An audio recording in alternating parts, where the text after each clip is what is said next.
Hey music makers, welcome back to the studio, and today I am excited because we're taking an in-depth look at how to use the free recording software BandLab. BandLab is a free and fully functioning digital audio workstation that's compatible with any platform out there, and today we're going to be taking a comprehensive look at its more beginner features and then move into some of its more advanced features. So if you've been looking for a recording software to start recording your music in, then this just might be the program for you, and without further ado, let's jump in. All you have to do to get started with BandLab is create an account with them, which I've already done. It's free. So once you're all logged in, it's as simple as hitting the create button. And the first thing we're going to look at is tracks. This is where the music making happens. And you can see here we have several categories that we can choose from. And we're going to start first with the first option here, software or MIDI instruments. So all you have to do is click that icon and it brings up a new software instrument track, which by default is this grand piano. But you don't just have a grand piano available to you, you have a huge library of instruments, which you can find right down here. If you don't see this box, you can click on Instrument, and here you can click on this top menu, and you can choose what kind of instrument you want to play. Do you want to play some pianos? Do you want to play some drum pads, some drum kits? Do you want to play basses? Do you want to play strings? I'm going to stick with piano for now, and then this lower menu gives you options of different kinds of pianos that you can play. So we started with the grand piano. Let's move it on down to the lo-fi piano and give that a try. So some super beautiful sounds that you have available to you for free. So how do you play and record these digital instruments? We have two main options. The first one would be plugging in what's called a MIDI controller. This is a small keyboard that plugs into your computer USB and automatically syncs with BandLab. The second option would actually be using your typing keyboard. So you can see down here that V and G and B and H and N control these keys on the keyboard. And then if you want to see what pitch you're actually playing, you can switch over and go, oh, that's an F note, a G note, an A note, switch back over and I can see what typing keyboard note that is. So now we're ready to record our first part, but before we do that, I want to bring your attention to this button right here, which turns on or off the metronome, the click track. So whenever I turn it on and hit the space bar, you can hear that click track. And here I want to pause and recommend that you record all of your tracks with the click track on because it's going to help you stay tastefully in time throughout the course of your project. Now, if the click track is too fast or too slow, you can double click here and change the speed of your song. You can also click this button and actually tap in how fast or how slow you want your song to be. For this example, I'm going to go ahead and leave it at 120, and now I'm ready to record, and so I can either hit this red button here or I can hit R on my typing keyboard.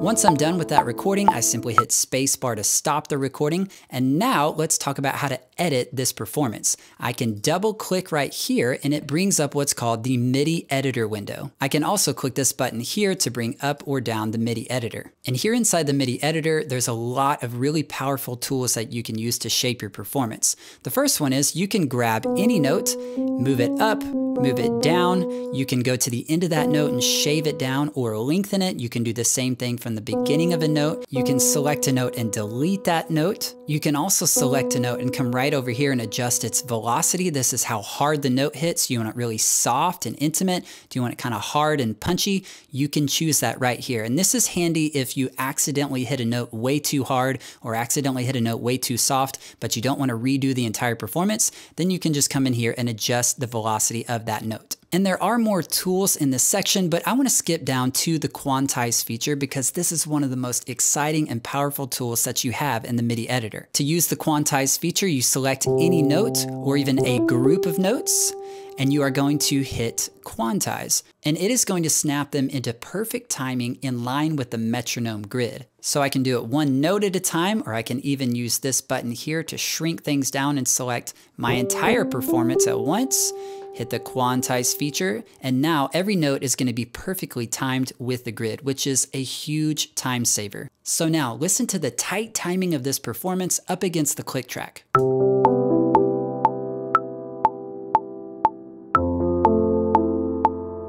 It's beautiful, isn't it? Now, if you have a note that's too far out of timing, it might drag it to the next nearest marker. So you can just drag that note back to where it should be, hit quantize, and you'll be ready to go. The last thing I like to do when editing a MIDI performance is to come up here and actually use this little icon to shave off the parts of the performance that I don't need. I don't want to have all this extra waste out here, especially if I'm going to copy and paste this section again. So now we have an exact 8-bar loop that's good for copying and pasting if we want to later. So I've recorded one piano track here, but I want you to get the idea that these digital instrument tracks are not just for piano. You have a large library of different sounds available to you. So let's add another track. We'll hit the MIDI instrument track again. Now I can come down and choose a totally different sound. And I'm gonna go ahead and go on down to synth pads, and I'm gonna choose the new age synth, which sounds like this.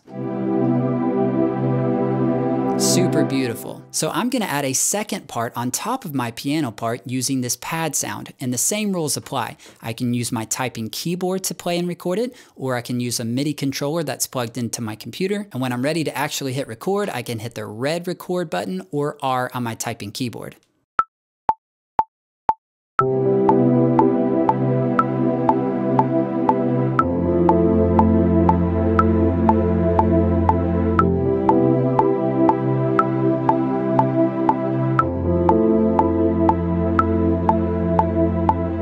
So now I've recorded a lovely piano track and a warm pad track. And again, I want to re-emphasize that these digital instrument tracks are not just for piano or pad. There's all kinds of sounds that we can make out of them. So if I hit add track, I go to MIDI instrument again. This time I'm going to go down and I want to choose a bass sound. So I'll hit bass here. And then you have several options of different bass sounds that you can choose from. I'm gonna stick with the 62p bass because this is kind of a jazzy soul type song, and go ahead and record a bass line for this part.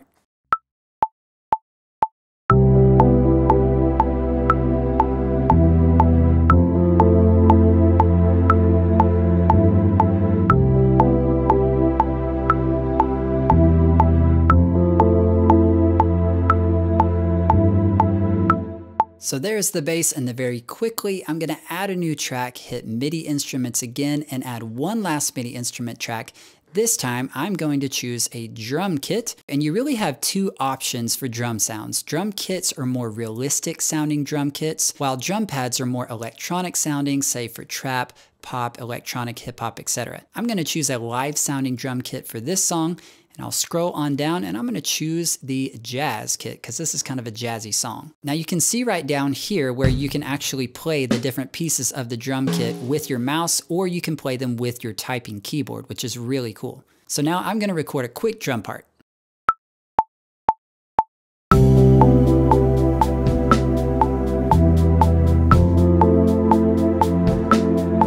So pretty cool, right? But you're probably thinking in your head, well, I don't actually play drums. Well, that's what the next track is all about. So I'm gonna go up to add tracks and I'll move to our second option, the drum machine, and click on that.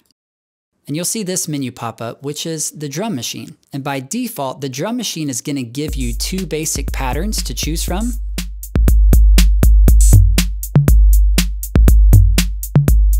Or you can start from scratch and come up with your own beat by simply clicking in the lines here.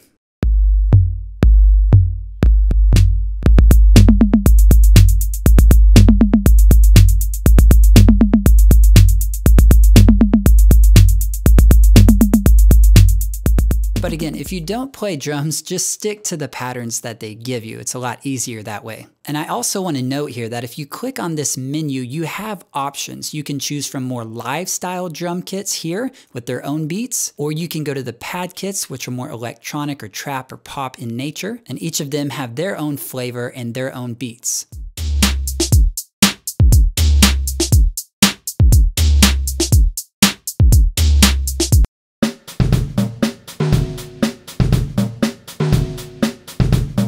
So there's a flavor to fit every style song, and this is a huge tool for those of you who don't play the drums. So now it's time to move on to our next track, and that is the voice or the microphone track. And this is where it starts to get really exciting. I simply click this button, And if this is your first time making music in BandLab, then it's going to ask you what you want to be your default microphone to record with. You can choose your computer's built-in microphone, you can choose a USB microphone that you have plugged in, or if you have an interface with an outboard mic, you can of course choose your audio interface. And I just want to pause here and say that no matter what microphone you use, you should always wear headphones while recording with the microphone so that the sound from the other tracks doesn't bleed into your microphone recordings. Now, before I record with my microphone, I want to show you two things. Right here is the monitor button. When I turn this on, I'll be able to hear myself in my headphones as I sing. I'm going to leave it off for this video because it would cause an echo. Next, let's look over here at this line that's jumping up and down. As we record our voice or any other source with the microphone, we want this bar to hit somewhere between the green and the yellow. We don't want it to go into the red because that means that it's clipping and it will actually distort the audio and sound really grindy and weird. We also want to make sure that our source isn't really low down here in the bottom, because then you're going to pick up a lot of background noise from your room. So before you start recording with your microphone, go ahead and do some tests and make sure that you're hitting about halfway to 2/3 of the way up this meter. And then of course, when you're ready, you can hit the red record button or R on your typing keyboard and start recording your voice.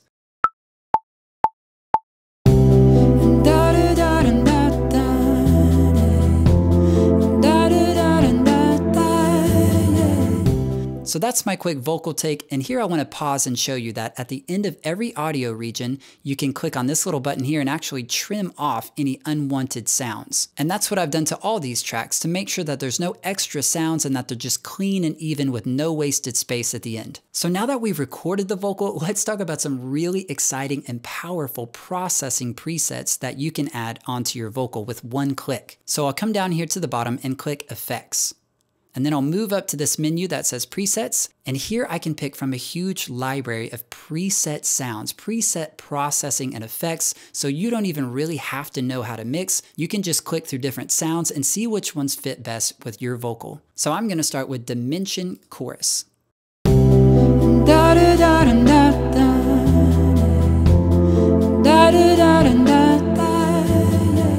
Now let's try a different one. Let's go to High Vox.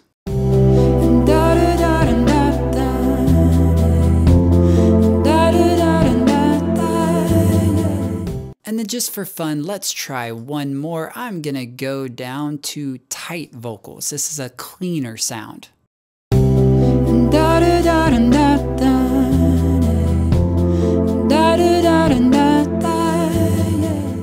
So no matter what preset we choose, you can see down here that it's going to give its own mix of different processing effects. You can even adjust the effects within that preset, or if you know how to mix, you can actually add effects or add plugins right here. And maybe you want to start from scratch where you can come here, say no preset, and you can start adding effects and shaping your own sound. And I just have to say that this is a super exciting and super powerful tool that BandLab offers you. So now that we've talked about vocals, let's move on to our next track, which is the guitar track. And here I want to take a pause and say that this guitar track means that you're plugging in your guitar into an interface into your computer and you're recording yourself playing an actual guitar. This isn't a software, this isn't a digital guitar, this is you playing your guitar inside of BandLab. But if you've got your guitar plugged into your interface, then you're going to want to make sure your interface is selected here as your input device, and then you'll go down, and if your guitar is plugged into input or channel 1, you'll put 1 here. If it's plugged into channel 2, then of course you would put channel 2. Mine is plugged into channel 1.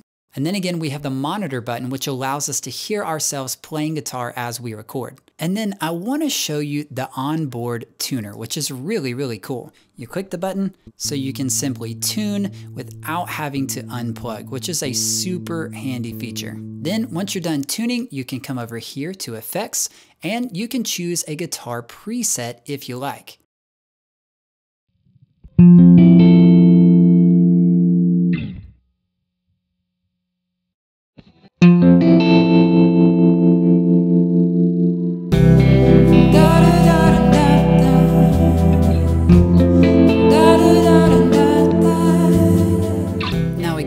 Some of you don't play guitar and you want to add guitar sounds to your song. Well, one thing you can do is come up here to add tracks, choose a MIDI instrument, go down to instrument, make sure you select guitars, and there's some really solid sounding guitars like this acoustic guitar.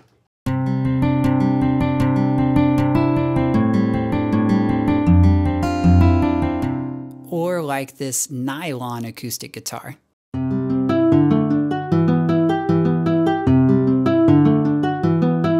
But either way you do it, you can get some great guitar sounds here in BandLab. Now let's move on to our fifth and final track. I'll hit the Add Tracks button and come over here to the bass. Now, I'm not going to spend a lot of time here because the concept is exactly the same as the electric guitar. You want to make sure your interface is plugged in. You want to make sure you're plugged into the right channel and you have that selected here. You can use your monitor button to listen. You can use the tuner to tune your bass. Then, of course, you can go on over to effects and you can choose from a ton of preset options to add to your bass. Or if you want to start from scratch, you can add lots of plugins here to beef up your bass sound. So we've now covered the 5 tracks that allow you to create sounds in BandLab, but these aren't the only avenues to create sounds within BandLab. You have 2 more options and they live right down here. The first one is to import audio or MIDI. Let's say you have a backing track that you want to bring in and sing vocals over, or maybe a friend played a guitar line that you want to add into your project. You simply click here, you choose your file, hit open, and it brings that file onto its own track. And then of course you can do all of the normal adjustments that you would with any other audio track. You can also drag in audio files by simply clicking here in this region and going through the same process. And now let's talk about the final way to create sounds here in BandLab, and that is by using loops. And BandLab offers you a huge library of royalty-free loops, so you can use these in your songs. You could publish and sell these songs and you wouldn't have to pay them a dime. So here in the loops menu, we can bring it up or pull it down using the loops button here. And here we'll see a menu that we can choose from. You can choose from lo-fi loops, hip-hop loops, all kinds of different sound packs. So I'm gonna test out lo-fi, and you can see I have tons of different lo-fi packs to choose from. I'll just click the top for an example. And now I have all these loops that I can listen to and potentially drag into my song.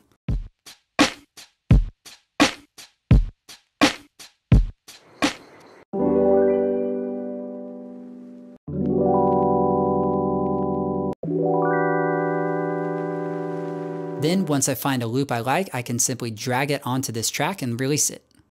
Then I could grab a drum beat and pull that below my piano line. And I would have.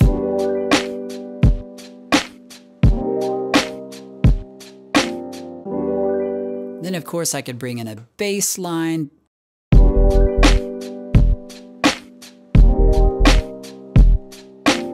And this is just one pack. If I go back, there are tons of packs, even within the lo-fi section. And you can come up top here and search by all the different packs, and there are a ton of them. But one cool thing you can do is click up here on loops, and then click here on instrument, and you can actually search by instrument. So if I want guitar loops, I click here, and there's 916 guitar loops to choose from. So you can see how the possibilities are pretty endless. Now I will give a tip here for building songs out of loops, and that is I think it's easier to start a song by building out loops and then build instrumentation on top of those loops than it is to try and build out instrumentation and then find loops that'll fit on top of your pre-existing instrumentation. So now that we talked about how to create music here in BandLab, let's take some extra time to look at some advanced tools, some extra fun tools, and of course how to export and share your songs. We'll start with a handful of advanced tips. The first one is, did you know you could turn on something called the cycle region, which allows you to hit play, and once it gets to the end of this region, it will loop back over. And this can be really helpful if you're trying to write a part and you want to listen to a part over and over without stopping and going back constantly. And you can move this to a different point if you want it over here. Maybe you want it for a shorter section, maybe you want it for a longer section. You can actually adjust how long or how short, and basically where you want this loop region to start and to stop. The next advanced tip is for slicing audio. If you put your playhead anywhere, you can then come up top, hit edit, hit slice at playhead, and it will actually split that region in half, and you can make individual adjustments to that region as needed. This can be really helpful if there's a sound in between vocal phrases that you don't want to make it into your recording. Well, you can cut it out. Another advanced tip here on audio tracks is that you can come down and hit the editor. And here in the editor, you can do things like reverse a clip, slow it down or speed it up. You can pitch shift it, or probably the most handy tool is this fade in tool. So you can fade something in or fade it out. So this can help with things like clicks or pops at the beginning or end of an audio region. It can also tame breaths as well. Then the last advanced feature I want to show you is automation, which is found right here. When I click on this button, lines appear on every track, and I can click at any given point in the line and actually make manual manual adjustments to volume. So let's say this vocal gets too quiet here at the end of the phrase. Well, I can automate the volume of that vocal to come up so we don't lose this little phrase. But it gets way deeper. You can not only automate volume, if you click here, you can automate panning, reverb, EQ, and any other effect that is currently on the track. It's crazy. So I might use this to create a reverb tail here at the end of my take so the reverb vamps up as I'm finishing the vocal line. And now let's talk about a handful of really handy extra buttons that live around the BandLab interface. If you come up here to the View tab, there's lots of really cool options. You can turn on the Snap to Grid, which I use almost every time that I'm editing, so that whenever I do moves like this, it snaps perfectly onto the grid. Beyond that, you can choose if you want your tracks to be large or compact. I tend to like to work with my tracks large so I can see better. Then down here under theme, you can also change the look or the color feel of BandLab. I'm gonna stick to dark for now. Next, let's look at the track header, where every track has a volume slider that you can turn up and down. It has a mute button where you can mute out a part if you don't want to hear it. It also has a solo button where you can solo just that track and hear it by itself. And of course, it has a panning knob if you want to pan it to one side of the stereo spectrum or the other. Then there's more. You can either right click or hit this button right here, and you can rename your track and give it a specific name. You can change the color of your track, or you can do things like duplicate the track, delete the track, or even export it as a MIDI or WAV file. Then up here up top, you can change the key of the song if you know what key it is. You can change the tempo of the song. You can change the time signature of the song. And then if you click this button, you can actually tap tempo to find the speed of your song. Then you have some metronome settings. You can click here and actually change the sound of the metronome if you want a different sound than the click. You can adjust the metronome's volume. You can also adjust your count in, which means when you hit the record button, do you want to hear 4 clicks, 8 clicks, or no clicks before you start recording. Next, I want to go to this side of the screen where we have a plus and minus button where you can zoom in and see things in greater detail, or you can zoom back out and see the whole project. I find this feature especially helpful in the MIDI editor. If I'm trying to do detailed work on a part, then I can zoom in and get really detailed with it. Then if we move down to the bottom of the screen, we have this really cool feature where we can write lyrics or notes, which is super handy. You can also do MIDI mapping, which if you don't know what that is, don't worry about this button. If you do, then it's available to you here. Now here's something really cool that you can do in BandLab. If you click chat, you can begin inviting people to collaborate on this session. Because it's online, you can actually collaborate digitally with friends. If you hit start session, then y'all can be working on it at the same time together, which is absolutely amazing. And of course, you can chat to each other while you go. Then we'll move back up top, and if you want to change the name of your project, you can simply type it in right here. And up here in the corner, as you're working, if you want to hit save to save your work, you can, and you can hit publish and share it on the BandLab website. Now you can also come over here to file and hit download, and you can download the tracks, you can download a mix as well. But here's one last really cool feature I want to show you. If you exit your project and you come right here to this button, and you hit mastering, you can actually drag and drop your songs and have them mastered for free every time here on BandLab. All you have to do is click here, select your file, hit open, and it will begin mastering your song for free. Then once it's finished, you can choose from a few mastering presets, hit get your master, and just like that, you have a free high quality master, which you can publish, you can share, or you can even download, which is an insane tool. So truly from song creation to mixing and even mastering, BandLab is an all-in-one, fully functional digital audio workstation that's free, easy to use, and incredibly powerful.